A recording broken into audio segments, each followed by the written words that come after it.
মিয়ানমারের বর্তমান অবস্থা খুবই অস্থির। 2021 সালের সামরিক অভ্যুত্থানের পর থেকে দেশটিতে রাজনৈতিক অস্থিরতা, সহিংসতা এবং মানবিক সংকট দেখা দিয়েছে। জান্তা শাসন, সামরিক জান্তা দেশটি শাসন করে চলেছে এবং গণতান্ত্রিক আন্দোলন দমন করার প্রচেষ্টা করছে। সহিংসতা, বিরোধী গোষ্ঠী এবং সেনাবাহিনীর মধ্যে সংঘর্ষ চলছে, যার ফলে অসংখ্য মানুষ নিহত এবং আহত হচ্ছে। মানবিক সংকট, লক্ষ লক্ষ মানুষ নিজেদের বাড়িঘর ছেড়ে পালিয়ে যাচ্ছে।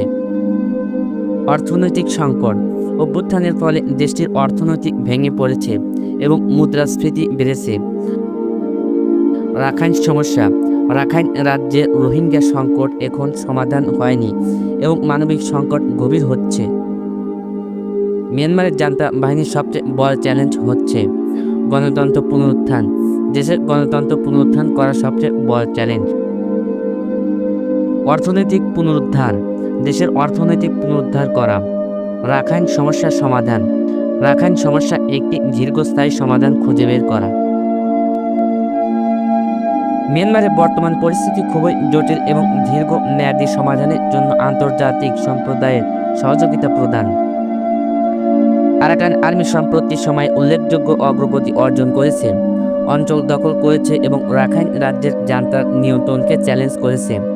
তাদের কর্মকাণ্ড মিয়ানমারের ব্যাপক সংঘর্ষ এবং অঞ্চলটিতে মানবিক সংকটের জন্য প্রভাব ফেলেছে। মিয়ানমারের পরিস্থিতি জটিল এবং ক্রমাগত পরিবর্তনশীল। সামরিক জান্তা এবং বিভিন্ন জাতি গোষ্ঠীর সশস্ত্র গোষ্ঠীর মধ্যে সংঘর্ষ, যার মধ্যে আরাকান আর্মি রয়েছে। উল্লেখযোগ্য বাস্তুচ্যুত মানবাধিকার লঙ্ঘন এবং মানবিক দুর্দশার দিকে পরিচালিত করেছে। মিয়ানমারের যুদ্ধে বাংলাদেশের উপর প্রভাব। অর্থনীতি বোঝায় একটি বড় শরণার্থী রয়েছে। জনগোষ্ঠীকে আশ্রয় দেওয়া বাংলাদেশের সম্পদ এবং অবকাঠামোর উপর যথেষ্ট চাপ সৃষ্টি করে। সাময়িক উত্তেজনা, শরণার্থীদের উপস্থিতি কখনো কখনো স্থায়ী সম্পদের সাথে উত্তেজনা সৃষ্টি করতে পারে। পরিবেশগত প্রভাব, অতিরিক্ত জনাকীর্ণ এবং শিবিরগুলি পরিবেশের অবনতি এবং বন্যায়নকে বাড়িয়ে তোলে। মিয়ানমার যুদ্ধে আন্তর্জাতিক চাপ, আন্তর্জাতিক সম্প্রদায় মিয়ানমারের কর্মকাণ্ডের নিন্দা করছে এবং জবাবদিহিতার দাবি করেছে, তবে একটি স্থায়ী সমাধানের দিকে অগ্রগতি ধীরগতিতে চলছে।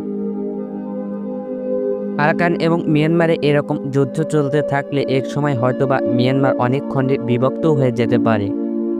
তাই সকল সহিংসতা ভুলে সকল দল একসাথে কাজ করাই উত্তম।